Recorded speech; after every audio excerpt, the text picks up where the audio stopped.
Well, the vast majority of medical experts insist that vaccines are generally safe and that there is no link between vaccines and autism, and that is widely accepted, but not universally. President Trump has expressed interest in investigating the matter further, vaccine safety. If he does, he has at least one supporter from a prominent Democratic family. Robert F. Kennedy Jr. met earlier this year with the president to discuss the possibility of forming a commission to investigate the safety of vaccines. We spoke to him about that topic recently. Watch. So this is such a taboo subject that I think a lot of people would hesitate even to bring it up. But I've read a lot that you've written on it. I don't agree with all of it, but I don't think you're crazy. You're not anti-vaccine. You say you vaccinate your own children, but you have concerns. Tell me first what the reaction is when you tell people you're skeptical of the vaccine regimen in the United States. Well, like you said, I'm pro-vaccine. I've never said anything anti-vaccine, but I've read the science, and the science is very clear that some of the vaccines, and what you have to understand is that the vaccine regimen changed dramatically around 1989. The reason it changed, Tucker, is that Congress, drowning in pharmaceutical industry money, did something they've never done for any other industry. They gave blanket legal immunity to all the vaccine companies so that no matter how sloppy the line protocol calls, no matter how absent the quality control, no matter how toxic the ingredient or egregious the injury to your child, you cannot sue them. So there's no depositions, there's no discovery, there's no class action suits. All of a sudden, vaccines became enormously profitable.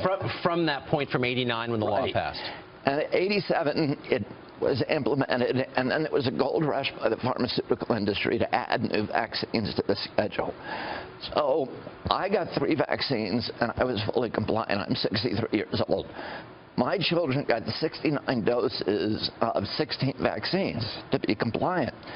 And a lot of these vaccines aren't even for communicable, casually communicable diseases like hepatitis B, which comes from unprotected sex, or, sharing needles. Why do we give that to a child the first day of their life? And it was loaded with mercury. And we do give that to children. We continue to give it to them. The mercury has been taken out of 3 vaccines in this country, but it remains in the flu vaccine, 48 million flu vaccines, and it's in vaccines all over the world. And it is the most potent neurotoxin known to man that is not radioactive. How can we inject that into a child? If you take that vaccine vial and break it, you have to dispose of that as hazardous waste. You have to evacuate the building.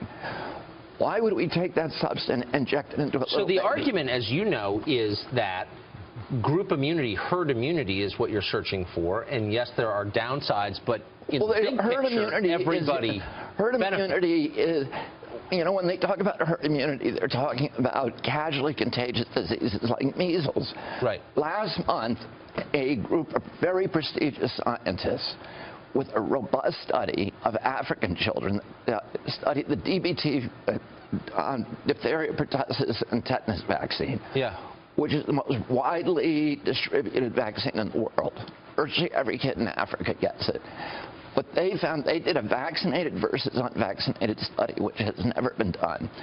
And what they found was that the kids who did not get the vaccine, the kids who got the vaccine, the little babies, were 10 times as likely to die in the next 2 months as the kids who did not. And what they concluded was, and this study was funded by the Danish government, and again, these people are very bulletproof scientists, they said that that vaccine is killing more people than diphtheria, tetanus, and pertussis combined. So we need to do those cost-benefit analyses on every vaccine. So why, and this is a final question, but why has the point that you're making, that doesn't seem crazy, been so discredited? Could it be because the spokesmen for that point of view tend to be actresses from Hollywood or actors who don't seem to know much about the topic and are against all vaccinations? That has... I think that cohort is out there, but it's very, very small. And I think, I'm called anti-vax all the time because the pharmaceutical industry is so powerful, both with the media. They give $5.4 billion a year to the media. And they've gotten rid of the lawyers, so there's no legal interest in those cases.